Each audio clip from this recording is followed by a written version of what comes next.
சின்ன குச்சிகள் சேர்ப்போம், தீவனத்து பார்ப்போம், வெளிய வரும் முன்னே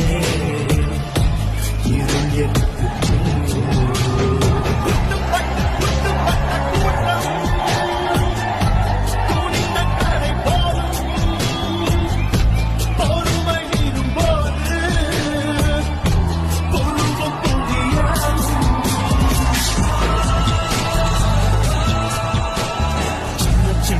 குச்சிகள் சேர்ப்போம்,